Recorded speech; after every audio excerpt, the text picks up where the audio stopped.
content de te revoir parmi les Christophores. Je vais te parler aujourd'hui d'un gros problème quand on est né catholique, très répandu, qui devient rapidement un gros frein à notre vie, notre vision des sacrements. Voilà le problème. En général, on entend au catéchisme quand on est petit que les sacrements ont un effet surnaturel. Alors on est tout content. On s'imagine déjà avec une lumière qui va nous entourer quand on va enfin pouvoir communier. Et puis enfin, on reçoit les sacrements en se disant qu'au moment où je vais recevoir l'Eucharistie, je vais ressentir un truc très fort et je vais être transformé. Mais après avoir communié, on ressent souvent rien. Et du coup, ça peut mener parfois à deux réactions. Soit on continue de recevoir les sacrements par habitude, de manière mécanique, sans que ça nous rapporte rien, soit on abandonne tout simplement la pratique. Dans cette vidéo, on va aller vraiment à la racine du problème pour comprendre à quel point le sacrement, c'est super important. Dans une première partie, on va voir de manière très simple ce que c'est un sacrement, d'où ça vient et à quoi ça sert. Et ça va nous aider dans une deuxième partie à voir comment faire pour vivre pleinement les sacrements. D'ailleurs, si tu es nouveau sur cette chaîne Christophore, Christophore, c'est simplement une chaîne catholique qui s'adresse à toutes les personnes de culture chrétienne, quel que soit leur parcours, pour comprendre ensemble le vrai sens du christianisme. Chaque vidéo aborde un thème clé de la foi chrétienne. Donc si toi aussi tu as envie de comprendre le sens profond de la foi, en fin de compte devenir un Christophore, c'est-à-dire celui qui porte le Christ, tout ce que tu as à faire, c'est maintenant tout de suite d'aller juste en dessous de la vidéo et d'appuyer sur le bouton rouge s'abonner et d'appuyer sur la cloche grise. Il faut que tu fasses les deux en même temps, tu appuies sur ces deux boutons, comme ça tu pourras recevoir les nouvelles vidéos. Donc sans plus attendre, plongeons maintenant dans le vif du sujet. Premièrement, les sacrements, c'est quoi? Pour comprendre ce qu'est un sacrement, il faut d'abord faire un petit détour et expliquer ce qu'est la grâce. Parce que c'est impossible de comprendre ce qu'est un sacrement si on ne comprend pas ce qu'est la grâce. Alors la grâce, c'est un concept vraiment fondamental de la vie chrétienne et on peut l'expliquer très simplement. On se remet dans le contexte. Pour devenir parfaitement heureux, notre but ultime, c'est-à-dire être comblé totalement par la seule personne qui puisse te combler, c'est-à-dire être avec Dieu à jamais, c'est-à-dire être au paradis. Il faut se comporter selon la volonté de Dieu, faire le bien et éviter le mal. Jusque-là, c'est très simple. Mais il y a un problème qu'on expérimente tous, et ça depuis la nuit des temps. En fait, on n'arrive pas à vraiment bien faire le bien avec seulement notre simple volonté. Même avec tous nos efforts, nos forces, ça ne suffit pas. Il y a déjà 2000 ans, saint Paul en parlait dans sa lettre aux Romains. Je ne fais pas le bien que je veux faire et je fais le mal que je ne veux pas faire. Donc là, on a saint Paul qui reconnaît qu'il veut faire le bien et éviter le mal, mais il reconnaît qu'il n'y arrive pas. Et ça, on le vit tous au quotidien. Et d'ailleurs, ce n'est pas un constat spécifiquement chrétien. Déjà avant le christianisme, le poète Ovide écrivait « Je vois le bien, je l'approuve, et pourtant, je fais le mal ». La conséquence, c'est quoi du coup?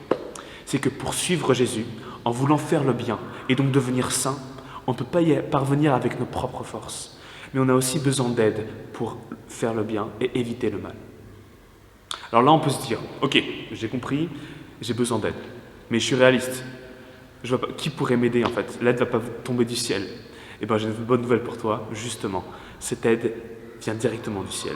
Cette aide, c'est Dieu qui nous la donne gratuitement, si nous sommes prêts à la recevoir.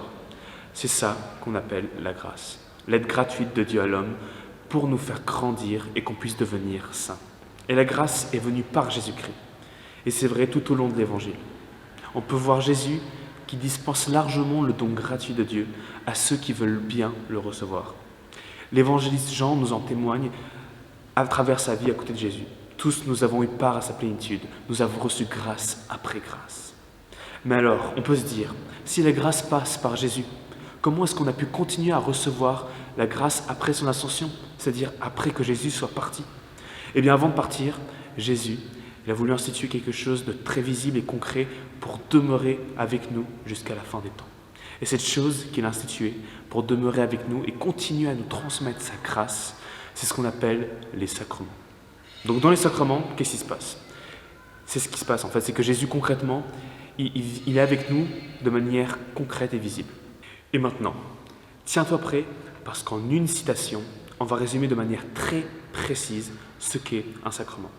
Un sacrement, c'est un signe visible et efficace, institué par Dieu pour faire grandir en nous la grâce. Un sacrement, c'est un signe visible et efficace, institué par Dieu, qui fait grandir en nous la grâce. C'est en 3 parties.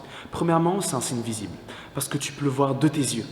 Pour te donner un exemple, dans le baptême, on voit l'eau et le contact avec le corps du baptisé. Ce n'est pas juste des signes dans l'air, ou comme Harry Potter, juste avec notre pensée. Ensuite, on dit que le sacrement est un signe efficace, parce qu'il réalise de manière sûre et certaine ce qui signifie le but du sacrement. Et le but du sacrement, c'est quoi? C'est recevoir la grâce et à faire grandir en nous. Et quand on dit que Dieu l'a institué, c'est pour te dire que ce n'est pas un théologien qui a trop réfléchi sur un concept de sacrement qui l'a inventé, mais c'est Dieu lui-même qui les a institués.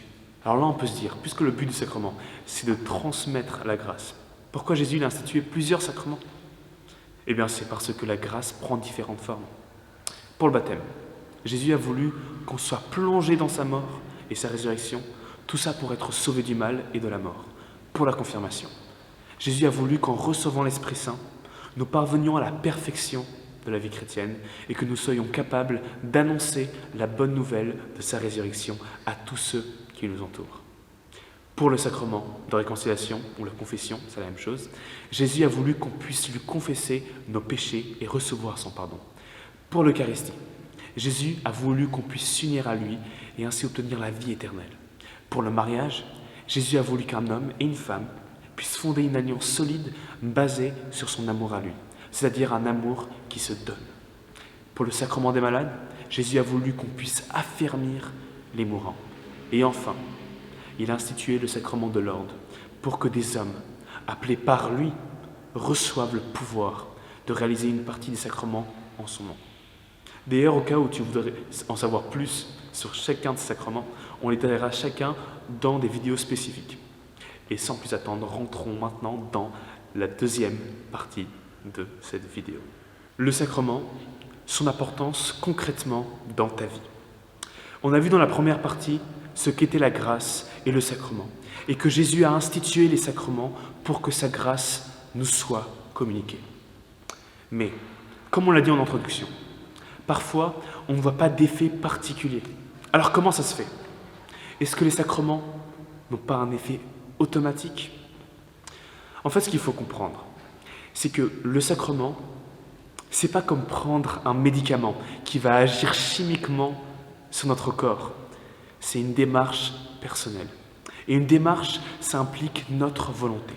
Si on va se confesser, mais qu'on ne regrette pas vraiment ses fautes, comme on a vu avant, puisque c'est un sacrement, c'est efficace dans tous les cas, dans le sens que Dieu va vraiment nous donner la grâce. Mais ce sera un peu contre-productif, dans le sens où on n'est pas prêt à recevoir la grâce. C'est un peu comme du gâchis. Si on reçoit l'Eucharistie sans désirer s'unir à Jésus, sans s'être réconcilié avec lui en avant, et sans le fréquenter dans sa prière, on peut être sûr que ce sera la même chose. On ne sera pas prêt à le recevoir. Et donc, on ressemblera un peu à un vase avec une ouverture fermée qui ne laisse pas rentrer l'eau en lui. Le baptême, lui, c'est efficace que si on décide de vivre son baptême. Si on ne vit pas selon son baptême, c'est comme si on reçoit une grande somme sans un compte en banque et qu'on ne l'utilise pas. Et donc, ce qu'il faut retenir, c'est que recevoir un sacrement, ça implique se préparer. Je prends quelques exemples et challenge à faire à partir de maintenant.